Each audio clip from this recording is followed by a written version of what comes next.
Collectively, I think guys have got to score more. I think that the one thing you saw last year was guys had games where they showed that they could put the ball in the basket. Sam at Penn State, Menzel's done it, Aaron's done it, Quentin's done it, Shannon's done it, and I think it needs to be more of a well-rounded. We got to have a little bit more of a flow to our offense. It's something we've tried to put a big premium on in the off-season. We were shooting the basketball and getting better offensively skill-wise. Is this going to be the same? You've got a lot of the same guys that. Is it going to be the same kind of team to watch play? I think so. I think we're never going to go away from our defense in terms of. I think that was probably the best thing we maybe did last year collectively as a group was team defense, and our guys knew that. I thought at the end of the year they took pride in that. I think those are the building blocks that you have. Style-wise, yeah, I think that the great thing that we saw going into the offseason was we had a few different reasons to play last year, and a lot of that lends itself to the same thing this year, even with what we lost with Evan and Deshaun. But the pieces are still similar from the Quentin to Mark and what those guys are capable of doing in that Deshaun Thomas type role. Fresh year, but does the way last year ended, is there any carryover from that? You bring that up because you've got a veteran lineup that most of those guys played in that game.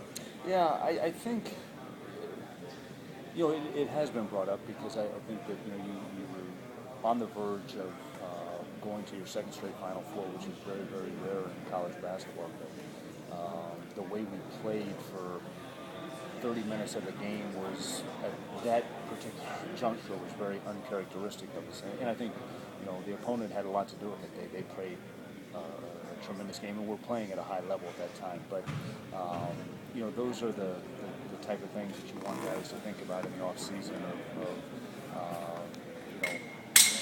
having an opportunity in front of you and maybe not playing your best when you need it. So speaking of last year, maybe the way 2 years ago Deshaun's NCAA tournament run helped propel him confidence-wise.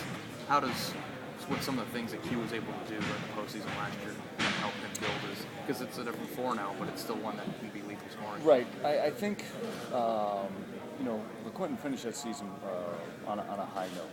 I think that he had finally hit his stride in terms of having a better understanding of what we needed him to do, how we needed to do it. One of the biggest things I've noticed thus far is he's got a much broader vision offensively than maybe he's had in the past. And a lot of the turnovers that were created that he had last year, we haven't seen as many of those this year. He's more patient. He's seeing things, and sometimes I think that's the jump from freshman, sophomore, junior type of deal. Ever since Amir came here, we've thought, he's going to have a breakthrough year. He's just going to get it all of a sudden, and now he's getting to be a veteran. Mm-hmm.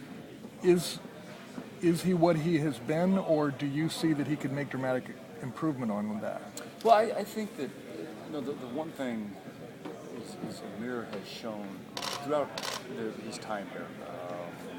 Freshman at Kansas when Jared was down, a freshman at South Carolina when Jared was down again before he sent to the game. I think what we're looking for, and I've said this before, is the consistency over greatness. Just give us consistent, solid basketball. And I think Amir is in probably the best shape of his life.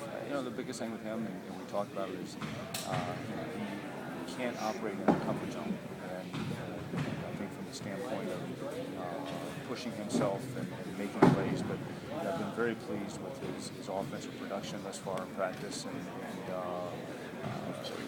with his defensive awareness is good. He's still blocking a lot of shots, but we need to have just more of a present to plug the middle for us. Consistency over greatness is kind of something that Lenzel just implied a minute ago about just how he could score 28 in one game, 6 in the next. What was it about Lenzel's game that you would like to see kind of changed or improved this year? And is it kind of one of those things where you would much rather see him get 15 to 17 a game rather than 29 one game and 6 the next? Yeah, I think from Lenzel's standpoint, obviously you know, he shoots a decent percentage from three, but he's had games where he's had a hot week, kind of a cool week. I want him to be a very, very consistent three-point shooter. You know, he's rebounding the ball well, and the good thing there is when he rebounds, he can get out and lead transition. And I've told him I've seen him throw some passes that I hadn't seen him throw since he was in high school. In terms of having a broader vision, you know, a higher assist-to-turnover ratio, those are the type of things that we need from Lenzel. The two freshmen, Cam and Mark, after what you've seen here a couple weeks, how do you figure they might equate into your rotation? What roles do you kind of see for those guys? Well, I think this been very, very pleased with both of them. Almost a little bit taken back. You know, Cam has been out. Cam's sick right now. Don't know for sure when we're going to get him back. He's been out just a couple days and strep throat type stuff. But you know, Mark has a great feel for the game of basketball in terms of cutting and moving without the ball. He finishes well. He shot the ball really well from behind the arc. You know, I've been, like I said, pleasantly surprised with what he has brought to the table thus far. It's been probably a little bit more than I thought it was going to be. With four